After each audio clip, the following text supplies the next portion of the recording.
இப்போ தமிழை விட்டு வெளியில் போனால் ஹாலிவுட்டில் வந்து வேற வகையான பேட்டர்ன் இருக்குது. டிஸ்கிரிப்ஷன் இருக்கும், அதுக்கப்புறம் டயலாக் வரும், மறுபடியும் டிஸ்கிரிப்ஷன் வரும், டயலாக் வரும், இப்படி தான் எழுதுவாங்க அவங்க. தமிழில் வந்து சில பேர் வந்து கேரக்டர் பேர்களை மட்டும் ஒரு சைடு எழுதிட்டு டயலாக் டிஸ்கிரிப்ஷன் இந்த சைடு எழுதுவாங்க.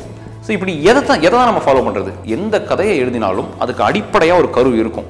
உங்கள் கதையிலோ ஹீரோ யார், ஹீரோயின் யார், அவங்களுக்கு என்ன சம்பவங்கள் நடக்குது, இதை எக்ஸ்பேண்ட் பண்ணுனா அதுதான் திரைக்கதை. அப்படி எக்ஸ்பேண்ட் பண்ணுறதுக்கு முன்னாடி அந்த ஐடியா தோணுது இல்லையா, அதுதான் பிளாட். உங்களுக்கு பல படங்கள் பிடிச்சிருக்கலாம், நீங்கள் பல படங்களை பார்த்துருக்கலாம், ஆனால் திரைக்கதை எழுதணும் அப்படின்னு ஒரு ஆர்வம் வந்த அப்புறம் அந்த படங்களை மறுபடியும் பாருங்கள்.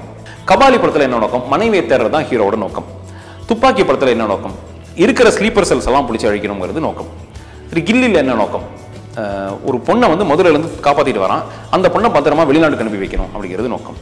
இந்த மாதிரி எந்த படமாக இருந்தாலும் அதில் ஒரு நோக்கம் இருக்கும்.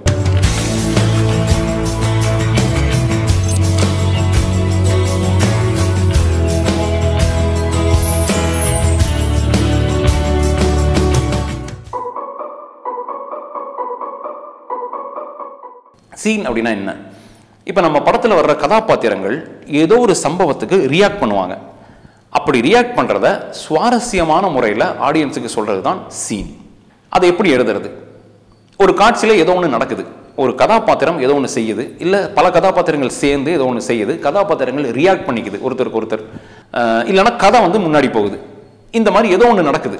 நம்ம கதையை வந்து 120 பக்கம் 130 பக்கம் 140 பக்கம் எழுதும்போது சம்பவங்களின் தொகுப்பாக தான் அந்த கதை இருக்கும். அந்த சம்பவங்கள் மூலமாக கதை வந்து முன்னாடி இருந்து கடைசி வரைக்கும் நகரும். சீன்களை எப்படி எடுக்கலாம், சீன்களை எப்படி எழுதலாம்? இப்போ டைரக்டர் கே பாக்யராஜ் வந்து அடிக்கடி இந்த விஷயத்த சொல்லுவார். என்ன அப்படின்னா, உங்களை சுற்றி இருக்கிறத கவனிச்சுட்டே இருங்க, அப்சர்வ் பண்ணிகிட்டே இருங்க, பல சீன்கள் அதில் கிடைக்கும் அப்படின்னு சொல்லி அதுக்கான உதாரணங்களையும் அவர் சொல்லுவார். அவர் படங்களில் வந்த பல இயல்பான சீன்கள் வந்து அவரை சுற்றி நடந்தது தான், இல்லை அவர் நண்பர்கள் அவங்க சுற்றி நடந்ததை சொல்லி அது வந்து சீனாக மாறி இருக்கும். இது மிகச்சிறந்த பயிற்சி. நீங்கள் பஸ்லையோ இல்லை வண்டிலையோ இல்லை எங்கேயோ போறீங்கன்னு வச்சுக்கலாமே, உங்களுக்கு முன் சீட்டில் 2 பேர் ஏதோ பேசிக்கிட்டே வராங்க, நம்ம காதில் அது விழுது, இன்ட்ரெஸ்டிங்காக இருக்குது, அப்படி கவனித்து பார்த்தோன்னா அதை வச்சு ஒரு சீன் எழுத முடியும்.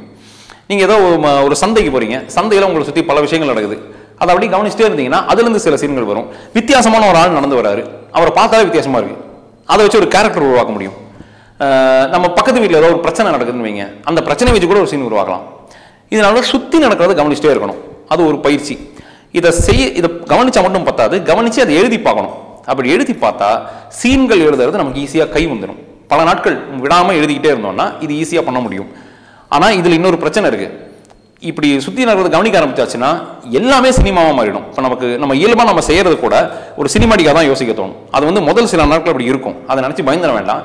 அது போக போக பழகி நம்ம இயல்பாக மாறிடுவோம்.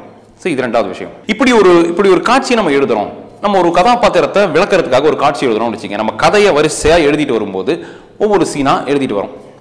இப்போ என்ன பண்ணணும் அப்படின்னா, ஏதோ ஒரு சம்பவத்தை அந்த சீனில் விளக்குறோம். இந்த சம்பவம் வந்து இப்போ நார்மலாக இருக்குது அப்படின்னு நமக்கு ஒரு சந்தேகம் வந்தால் அதை மாற்ற பார்க்கணும். உதாரணமாக, ஒரு ஹீரோ வந்து ஒரு ஹீரோயினை மீட் பண்ணுறான்னு வச்சுக்கோமே, மீட் பண்ணி லவ்வை ப்ரப்போஸ் பண்ண போகிறான். இப்படி சொன்ன உடனே நம்ம பல பேர் நம்ம என்ன யோசிப்போம்? பார்க்கில் வச்சுக்கலாம், இல்லைனா மாலில் வச்சுக்கலாம், இல்லை கஃபே ஷாப்பில் வச்சுக்கலாம், இந்த மாதிரி தான் தோணும். இல்லை ஒரு சினிமா தியேட்டரில் வச்சுக்கலாம், இல்லை ஹீரோயின் வீட்டுக்கே போயிடுவோம் அப்படின்னு தோணும். இது எல்லாமே வந்து பல படங்களில் வந்த காட்சிகள் தான். இந்த மாதிரி ப்ரப்போசல் சீன்ஸ் எல்லாமே பல இடங்களில் மலைமோடு எல்லா இடத்துலையும் வச்சு ப்ரப்போஸ் பண்ணுறாங்க, பீச்சு பார்க்குன்னு. இப்போ எங்கே ப்ரப்போஸ் பண்ணலை? ஏன் ஒரு சுடுகாட்டில் வச்சு ஏன் ப்ரப்போஸ் பண்ணக்கூடாது? இதுக்கு கேட்கும்போது இதுவும் பயங்கரமாக இருக்கும், இன்னும் அகோரித்தனமாக இருக்குது, பாலா ஸ்கூல் ஆஃப் தாட்டுக்கு போயிட்டானா அப்படிலாம் தோணும். ஆனால் இல்லை, சுடுகாட்டில் வச்சு நம்ம ப்ரப்போஸ் பண்ணுறது கூட ஒரு வலுவான காரணம் இருந்தால் அந்த காட்சி நல்லாயிருக்கும். இப்போ நம்ம எழுதணுங்கிறதுக்காக சுடுகாட்டில் வச்சு ப்ரப்போஸ் பண்ண மாதிரி எழுதக்கூடாது. அதுக்கு ஒரு பின்னணி இருக்கணும், ஒரு வலுவான காரணம் இருக்கணும். அந்த காரணத்தை வச்சு எழுதினா மக்கள் அதை கண்டிப்பாக ஏற்றுக்குவாங்க, வித்தியாசமாகவும் இருக்கும். இப்போ முதல்வன் படத்தில் வந்து ஒரு பெரிய ஒரு டிராஃபிக் ஜாம், ரோட்டுக்கு நடுவில் வந்து மக்கள் குறைய கேட்பார், ஒரு பெரிய பாலத்துக்கு அடியில். ஏன் மக்கள் குறைய ஒரு முதல்வர் எங்கே கேட்பார்? வழக்கமாக ஆஃபீஸ்க்குள்ளே உட்காந்தானே கேட்பார். ஆனால் இது வித்தியாசமாக இருந்துச்சு இல்லையா? பாக்யராஜோட எல்லா படங்களும் அப்படி தான், ரொம்ப இன்ட்ரெஸ்டிங்காக எழுதியிருப்பார். ராசுக்குட்டி அப்படின்னு யோசிச்சோன்னு வைங்களேன், அந்த இன்ட்ரோடக்ஷன் சீன் நினைவுறதா இல்லையா? ராசுக்குட்டி வந்து செம்ம டிப்டாப்பாக பயங்கர பில்டப்போட கிளம்பி அங்கிருந்து நேராக சீட்டாட வருவார். இதை நம்ம எதிர்பார்த்துருக்க மாட்டோம். இது வித்தியாசமான திரைக்கதை ஃபார்முலா. ஒரு கேரக்டரை இப்படி கூட இன்ட்ரடியூஸ் பண்ணலாம். அது பாக்யராஜோட எல்லா திரைக்கதைகளையும் இருக்கும்.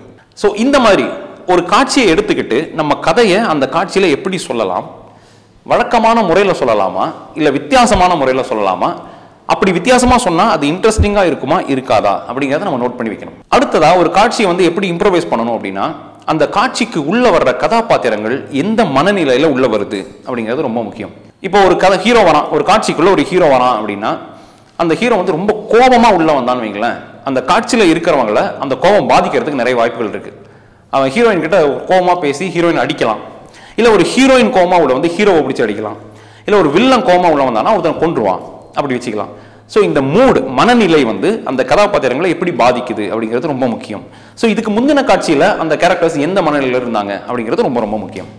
ஸோ இப்படி ஒவ்வொரு சீனா எழுத இது நமக்கு ஈஸியாக வந்துடும். ஒரு சீனுக்கு முந்தின சீன்ல அவங்க எங்க இருந்தாங்க, எங்க போயிட்டு வந்தாங்க, அதை வந்து நம்ம எப்படி வெளிப்படுத்தலாம், எந்த மூட்ல இருக்காங்க, எந்த மைண்ட் செட்ல இருக்காங்க அப்படிங்கிறத வெளிப்படுத்தலாம். அடுத்ததா ஒரு சீனை இன்ட்ரெஸ்டிங்காக ஆகணும் அப்படின்னா அந்த சீன்ல இருக்கிற பல கதாபாத்திரங்களோட பாயிண்ட் ஆஃப் வியூல நம்ம யோசிச்சு பார்க்கணும். நம்ம பொதுவாக என்ன செய்வோம்னா ஒரு திரைக்கதை எழுதும் போது ஹீரோவோட பாயிண்ட் ஆஃப் வியூல மட்டும்தான் யோசிப்போம். ஹீரோ வந்து இந்த ஆள் இந்த பேர்ல இருக்கான், இந்த ஊர்ல இருக்கான் அப்படின்னா இவன் என்னென்ன செய்யறானோ அந்த ஹீரோவையே தான் ஃபாலோ பண்ணிட்டு போவோம் கடைசி வரைக்கும். அதனால ஒரு காட்சிக்குள்ள அந்த ஹீரோ போய் எல்லார்ட்டையும் பேசும்போதும் அந்த ஹீரோ மூலமா என்ன நடக்குதுங்கிறத யோசிப்போம். அப்படி இல்லாம அந்த காட்சியில் இருக்கிற ஒரு ஹீரோயின் அந்த காட்சியில் இருக்காங்க, ஹீரோயின் பாயிண்ட் ஆஃப் வியூல இருந்து யோசிக்கலாம். ஹீரோயின் எங்கிருந்து வருது, இந்த காட்சியை அது எப்படி ஃபேஸ் பண்ணுது. சரி, இல்லை ஹீரோட அம்மா இருக்காங்கன்னா ஹீரோட அம்மா எங்கிருந்து வராங்க, இந்த காட்சியை எப்படி ஃபேஸ் பண்றாங்க, இல்லை அந்த கேரக்டர்ல யார் யார் இருக்காங்க, எத்தனை கேரக்டர் இருக்காங்க, எல்லாத்தையும் யோசிச்சு பார்த்து அவங்க பாயிண்ட் ஆஃப் வியூல திங்க் பண்ணோம் அப்படின்னா சில வித்தியாசமான எலிமெண்ட்ஸ் கிடைக்கும் திரைக்கதையில. அதை வச்சு சீனை இம்ப்ரவைஸ் பண்ண முடியும். அடுத்ததா ஒரு சீன்ல இருக்கிற ப்ராப்பர்ட்டி. இப்போ குருதி புனல் படத்துல ஒரு நல்ல எக்ஸாம்பிள் இருக்கும். இப்போ அது ஒரு சீன் இருக்கும், என்னன்னா ஒரு இடத்துல எல்லாம் நின்றுருப்பாங்க, ஒரு செக் போஸ்ட் மாதிரி ஒரு இடத்துல எல்லாம் நின்றுருப்பாங்க, கன் பாயிண்ட்ல வச்சிருப்பாங்க, ஒரு ஆளை வந்து கன் பாயிண்ட்ல வச்சிருப்பாங்க. ஒரு பயங்கரமான ஒரு ஸ்டாண்ட் ஆஃப், எல்லாரும் அமைதியாக இருப்பாங்க, அடுத்த செகண்ட் இன்னும் வேணா நடக்கலாம் அப்படிங்கிற ஒரு பயங்கரமான அமைதியில் திடீர்னு ஒரு கடிகாரம் அடிக்கும், அலாரம் அடிக்கும், டர்ன்னு ஒரு அலாரம் அடிக்கும் போது தெரியாமல் சுட்டுருவாங்க, பரபரப்பாக சுட்டுருவாங்க அவன். ஸோ அந்த இடத்துல இந்த ப்ராப்பர்ட்டி என்ன, கடிகாரம் அலறதுனால ஒரு காட்சி அங்கே டெவலப் ஆச்சு இல்லையா. இது வந்து பல்ப் ஃபிக்ஷன் படத்துலேயும் இருக்கும். ஒரு கேரக்டர் வந்து அதோட வீட்டுக்கு போகும், அந்த கேரக்டர் தேடிட்டு இருப்பாங்க பல பேர். ஸோ இது அதோட வீட்டுக்கு போகும், வீட்டுக்குள்ளே போனால் அங்கே ஒரு துப்பாக்கி இருக்கும். ஓஹோ, அப்போ நம்மளை தேடி வீடு வரைக்கும் வந்திருக்காங்கன்னு அவன் புரிஞ்சுக்குவான். அந்த நேரத்தில் டாய்லெட் ஃப்ளஷ் ஆகி அங்கேருந்து ஒருத்தன் வெளியில் வருவான். இவன் வீட்டுக்கு போன நேரத்தில் அந்த அடியாள் இவனுக்காக வெயிட் பண்ணிட்டு இருந்தவன் டாய்லெட் போயிருக்கான். ஸோ இவன் போய் துப்பாக்கியை பார்த்த உடனே அவன் டக்குன்னு வெளியில் வருவான். இவன் துப்பாக்கி கையில் வச்சு பார்த்துட்டு இருப்பான். உடனே அடியாளை நோக்கி துப்பாக்கி நீட்டிடுவான். இதை அவன் எதிர்பார்க்க மாட்டான். அடியாள் என்னடா பண்ணுறதுன்னு அப்படின்னு அமைதியாக ரெண்டு பேரும் ஒருத்தர் பார்த்துக்கிட்டே இருப்பாங்க. அப்போ இந்த வீட்டுக்கு வந்த கேரக்டர் வந்து இந்த பாப் டாட்ஸ், அதாவது இந்த பிரெட், அதை வந்து டோஸ்டரில் வச்சிருப்பான். டப்புன்னு அந்த டோஸ்டர் மேலே வரும், வந்தோன்னு டமாலும் சுட்டுருவான் அடியாள். ஸோ தன்னை தேடி வீட்டுக்கு வந்தாலும் இவன் சுட்டுருவான். என்ன ரீசன்னா அங்கே ஒரு சின்ன பாப் டாட்னால தான், அங்கே அந்த பிரெட் டோஸ்டர்லேருந்து அந்த சவுண்டுனால கொண்டுருவான். ஸோ இந்த மாதிரி அந்த இடத்துல இருக்கிற ப்ராப்பர்ட்டிகளை வச்சு அந்த சீன் எப்படி மாற்றலாம், எப்படி இன்ட்ரெஸ்டிங்காக ஆக்கலாம், இதை யோசிக்கலாம். ஸோ ஓவராலாக நமக்கு என்ன வேணும்னா அந்த சீன் புதுசாக இருக்கணும், ஆடியன்ஸுக்கு அந்த சீன் பிடிக்கணும், அந்த சீன்னால கதை முன்னாடி நகரணும், இன்ட்ரெஸ்டிங்காக இருக்கணும். இவ்வளோதான்.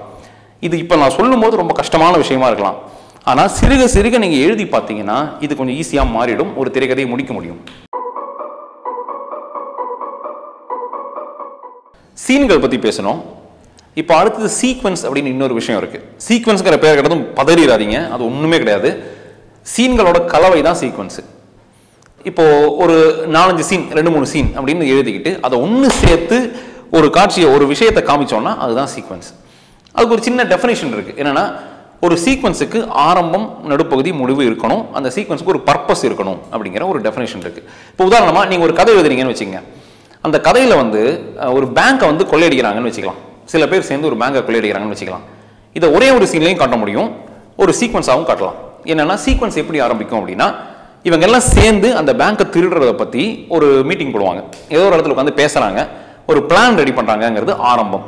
சரி, ஆரம்பிச்சாச்சு. இப்போ என்ன பண்ணணும், அங்கிருந்து பேங்க்குக்கு போகிறாங்க, பேங்க்குக்கு போய் பேங்கை கொள்ளை அடிக்கிறாங்க அப்படிங்கிறது நடுப்பகுதி. சரி, கொள்ளை அடித்து முடிச்சாச்சு. அடுத்தது என்ன செய்கிறாங்க, அங்கிருந்து தப்பிக்கிறாங்க, இல்லைனா அங்கிருந்து மாட்டிக்கிறாங்க அப்படிங்கிறது முடிவு. இது வந்து ஒரு 5 நிமிஷமோ 6 நிமிஷமோ 7 நிமிஷமோ படத்தில் வரும். ஆனால் இதில் வந்து இப்போ இவங்க ப்ரிப்பேர் பண்ணுறதுக்கு சில சீன்கள் இருக்கும், அப்புறம் பேங்க்குக்கு போய் கொள்ளையடிக்கிறதுல சில சீன்கள் இருக்கும், அங்கிருந்து வெளியில் வந்து மாட்டிக்கிறதுக்கோ தப்பிக்கிறதுக்கோ சில சீன்கள் இருக்கும். ஸோ இந்த எல்லா சீன்களையும் சேர்த்து போட்டு பேங்க் கொள்ளை அப்படின்னு ஒரு பர்பஸ் கொடுத்தோம்னா அதுதான் சீக்வன்ஸ். இப்போ சீக்வன்ஸை பற்றி நான் ஏன் பேசுகிறேன் அப்படின்னா சமீப காலத்தில் கடந்த சில வருடங்களா உலகம் பூராவுமே சீக்வன்ஸ்களை படங்களை வைக்கிறதுல முக்கியத்துவம் அதிகமாயிட்டே வருது. தமிழில் தனி ஒருவன் அப்படின்னு ஒரு படம் வந்துச்சு இல்லையா, இந்த படத்தில் பல சீக்வன்சஸ்கள் வரிசையாக இருக்கும். இந்த சீக்வன்சஸ்கள் மட்டும்தான் இந்த படம் பார்க்கும்போது நமக்கு நடைபெறும். ஏன்னா ஆரம்பத்தில் படம் ஆரம்பிக்கும் போதே ஒரு பெரிய சீக்வன்ஸ் வரும், வில்லனோட இன்ட்ரோடக்ஷன் அப்படின்னு ஒரு சீக்வன்ஸ் இருக்குது. படம் ஆரம்பிக்கும் போது ஒரு அரசியல்வாதி அறிமுகமாகிறாரு, அவர் மேலே வெறித்தனமாக இருக்கிற ஒரு தொண்டன் வந்து அந்த அரசியல்வாதியை நோக்கி போனான். அவன் அந்த தொண்டனுக்கு ஒரு பையன் இருக்கான். ஒரு கட்டத்தில் வந்து அந்த அரசியல்வாதி பண்ணுற ஒரு கொலையை வந்து இவங்க பார்த்துறாங்க. அந்த அரசியல்வாதி அந்த கொலை பண்ணலாங்கிறது பின்னாடி வருது, அது வேற விஷயம். படம் ஆரம்பிக்கும் போது அப்படி தான் நம்ம காட்டப்படுது. ஸோ இதை பார்த்துட்டு அந்த அரசியல்வாதி பதறாரு, ஐயோ இப்போ என்ன பண்ணுறதுன்னு தெரியல. அதனால கெஞ்சுறாரு, இந்த தயவு செஞ்சு நீ எனக்கு வந்து நீ உள்ளே போயிடு, ஏன் எதிர்காலமே போயிடும் அப்படின்னு சொல்கிறாரு. இப்போ வந்து இந்த பையன் என்ன பண்ணுறான், பையன் முன்னுக்கு வந்து ஒரு ஆக்ஷன் எடுக்கிறான். நான் போகிறேன், எங்கள் அப்பா வேண்டாம், நான் போகிறேன் அப்படிங்கிறான். இதை நம்ம எதிர்பார்த்துருக்கவே மாட்டோம். ஃபர்ஸ்ட் டைம் படம் பார்க்கும்போது ஒரு அதிர்ச்சியாகவும் இருந்திருக்கும், வித்தியாசமாகவும் இருந்திருக்கும். அடா வித்தியாசமாக இருக்கே அப்படின்னு தோணியிருக்கும். அதுக்கப்புறம் என்ன ஆகுது, அந்த பையன் உள்ளே போகிறான், வெளியில் வரான். அவங்க அப்பனுக்கு வந்து ஒரு பதவியை கொடுக்க சொல்கிறான். கொடுத்து வெளியில் வந்த உடனே அந்த பதவியை வச்சுக்கிட்டு இவன் ஒரு பெரிய புள்ளியாக மாறிடுறான். அவன் யாருன்னு பார்த்தா அவன் தான் வில்லன். இத்தனை நேரம் ஃபஸ்ட்டு டைம் படம் பார்க்கும்போது இது ஹீரோ அப்படின்னு தான் நமக்கு தோணியிருக்கும். அங்கேயும் ஒரு சின்ன சேஞ்ச் இருக்குது. ஸோ இந்த ஆரம்ப சீக்வன்ஸ் வில்லனை நிலைநிறுத்துகிற சீக்வன்ஸ் இருக்கு இல்லையா, அதுதான் அரவிந்த் சுவாமி கேரக்டர் வந்து எல்லார் மனசுலையும் உட்கார வச்சது. ஏன்னா பொதுவாக வந்து ஒரு படத்தில் ஹீரோ தான் எல்லாருமே ரசித்து பார்ப்பாங்க. இதில் வில்லனையும் ரசித்து பார்த்து வில்லனுக்குன்னே ஓடின படம் வந்து தனி ஒருவன், அதில் சந்தேகமே கிடையாது. ஸோ இது ஒரு வித்தியாசமான கேரக்டர். அந்த கேரக்டரை ஒரு பெரிய சீக்வன்ஸ் மூலமாக இன்ட்ரோடியூஸ் பண்ணாங்க. இது வந்து அறிமுகம். அடுத்தது அரவிந்த் சுவாமி கேரக்டரையும் ஜெயம் ரவி கேரக்டரையும் வச்சு ஒரு பெரிய சீக்வன்ஸ் இருக்குது படத்தில். வெளிநாட்டிலேருந்து ஒரு பெண் வருவாங்க, அவங்க ஒரு முயற்சியை மேற்கொள்வாங்க. அந்த முயற்சி நடந்ததா இல்லையா, அந்த பெண்ணை கொல்றதுக்காக வில்லனோட ஆட்கள் துரத்திட்டு வருவாங்க. ஜெயம் ரவி அவங்களை காப்பாற்ற பார்ப்பாரு, கடைசியில் அந்த பெண்ணை கொன்றுவாங்க. இது ஒரு பெரிய சீக்வன்ஸ், ஒரு பெரிய சேசிங் சீக்வன்ஸ். இதுக்கு அப்புறம் அடுத்த சீக்வன்ஸ் எங்கே வருது அப்படின்னா, இந்த பக் பிளான் பண்ண அப்புறம் அதை பற்றின உண்மையை வந்து ஒரு போலீஸ்காரர் சொல்லணும்னு நினைப்பார், இவரோட ஃப்ரெண்டு. ஸோ இந்த போலீஸ்காரர் தேடி ஒரு பயணம் போவார் ஜெயம் ரவி. அரவிந்த் சுவாமிக்கு அது தெரியும், வில்லனுக்கு அது தெரியும். ஸோ வில்லன் வந்து அந்த ஃப்ரெண்டை கொண்டுருவான். இது வந்து ஒரு பெரிய சீக்வன்ஸ். ஸோ இந்த மாதிரி அந்த படத்தில் சில சீக்வன்ஸ்கள் இருக்குது, நீங்கள் அந்த படத்தை பார்க்கும்போதே தெரியும். கிளைமேக்ஸ் சீக்வன்ஸ் இன்னொரு சீக்வன்ஸ் அந்த படத்தில். ஸோ இப்படி சீக்வன்ஸ்களோட ஒரு கலவை தான் தனி ஒருவன். அந்த சீக்வன்ஸ்கள் தான் இந்த படத்தை வந்து எல்லார் மனசுலையும் உட்கார வச்சது. வில்லனுக்கு நல்ல இம்பார்ட்டன்ஸ் கொடுத்தாங்க ஒன்று. அடுத்தது இது எல்லாத்தையுமே சீக்வன்ஸ்கள் மூலமாக சூப்பராக டீல் பண்ணாங்க, இது 2. ஸோ தனி ஒருவன் மாதிரி இப்போ உங்கள் கதைக்கு சீக்வன்ஸ்கள் தேவைப்படுதா, ஒரு படத்தை வேகமாக நகர்த்த தேவை இருக்கா, அப்படி நகர்த்தணும் அப்படின்னா சீக்வன்சஸ் மூலமாக நகர்த்தலாமா அப்படின்னு யோசிச்சு பாருங்க. சீக்வன்சஸ்கள் ஒரு படத்தில் இருந்தால் மறக்க முடியாத சீக்வன்ஸ்கள் அவை மாறி மக்கள் கிட்ட போய் சேர்றதுக்கான ப்ராபபிலிட்டி அதிகம். அதுக்காக சும்மா சீக்வன்ஸ் எழுதுறங்கிற பேரில் மொக்கையாக எழுதக்கூடாது, இன்ட்ரெஸ்டிங்காக அதை மாற்றணும். அதுதான் மெயின் மேட்டர். இதுதான் சீக்வன்ஸ்களோட முக்கியத்துவம். எந்த இங்கிலீஷ் படத்தை நீங்கள் பார்த்தாலுமே இப்போ அது மாதிரி பல சீக்வன்ஸ்கள் அதில் இருக்கும். உலகம் பூரா ஃபாலோ பண்ணப்படுற ஒரு வழிமுறை இது சீக்வன்ஸ்கள்.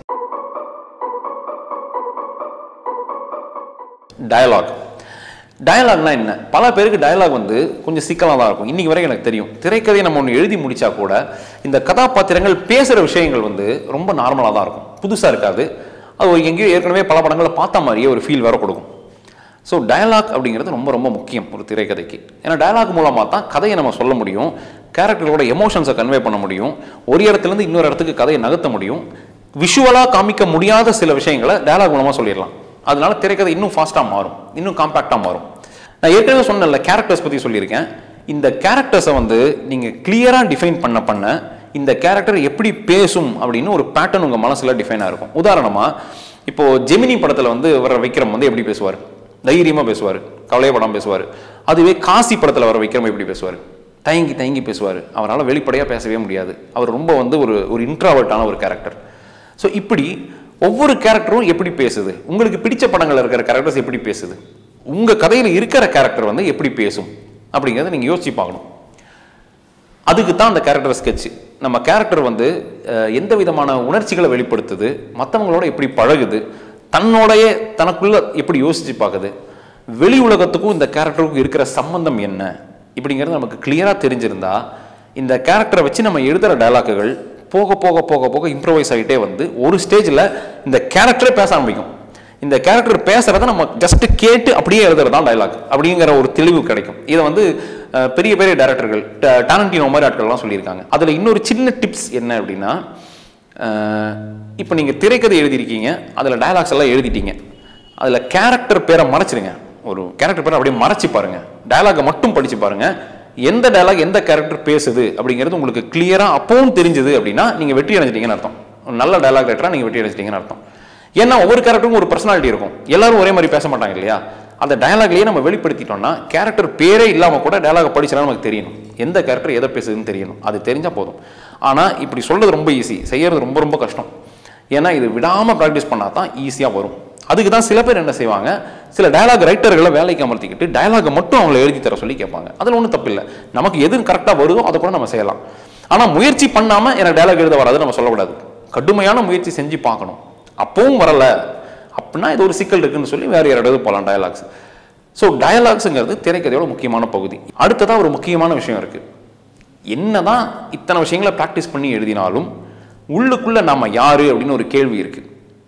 நம்ம பார்க்குறோம், நிறைய விஷயங்களை பார்க்குறோம். ஒரு மனிதன் அப்படிங்கிறவனுக்குள்ள நிறைய விஷயங்கள் இருக்குது.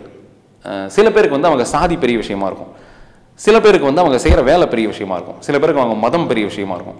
இதை வச்சுக்கிட்டு அடுத்தவனை பர்பஸ்ஃபுல்லாக போய் தாக்குவாங்க. அப்போ வந்து நான் மேலே நீ கீழே அப்படிங்கிற ஒரு வித்தியாசம் அவங்க உருவாயிடும்.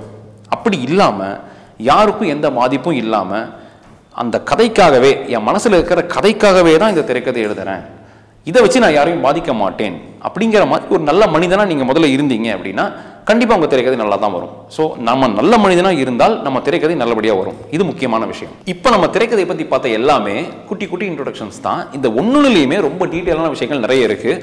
அதை நம்ம போக போக எல்லா வீடியோஸ்லையும் பார்க்க தான் போகிறோம். ஸோ இதை பொறுமையாக பார்த்ததுக்கு நன்றி. மேலும் பல எபிசோட்களில் விரிவாக சந்திக்க போகிறோம். வணக்கம்.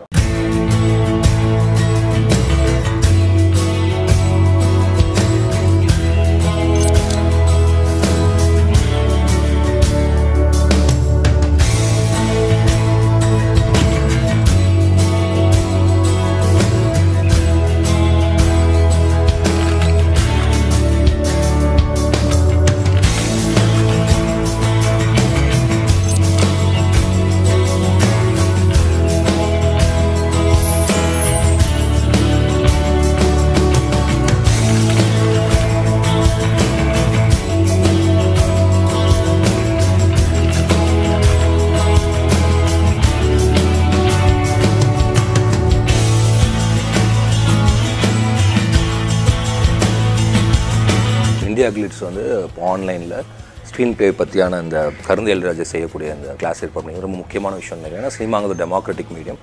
அது பணம் கொடுத்து மட்டும் படிக்கக்கூடிய படிப்பு இல்லை, இன்ட்ரெஸ்ட் உள்ள எல்லாரும் படிக்கக்கூடிய ஒரு படிப்பு, படிக்கலாம் அப்படிங்கிறதுக்கான ஒரு இதுவும் ஆன்லைனில் ஃப்ரீயாக அது வர்றது வந்து வரவேற்கத்தக்கக்கூடிய ஒரு விஷயம். ஸ்கிரிப்ட் டாக்டர்ஸ் அப்படின்னு சொல்லுவாங்க. அண்ட் ஸ்க்ரீன் ப்ளே ரைட்டரையும் தாண்டி அதுக்குள்ளே இருக்கிற ப்ளஸ் அண்ட் மைனஸை கிளியராக சொல்கிறதுக்கு அதில் வந்து நீங்கள் ஒரு பயங்கரமான எக்ஸ்பர்ட்டாக மாறிட்டுருக்கேன். கருந்தேல் ராஜேஷ் வந்து ரொம்ப லாஜிக்கலான ஒரு ஆள். நம்ம எது சொன்னாலும் அதுக்கு வந்து ஜஸ்டிஃபை அப்படின்னு சொல்லிகிட்டே இருக்கணும். இன்றைக்கி இருக்கக்கூடிய நிறைய யங் டைரக்டர்ஸ் படங்களில் அவர் வந்து ஸ்க்ரீன் ப்ளே டிஸ்கஷன்லையும் கலந்துக்கிறாரு.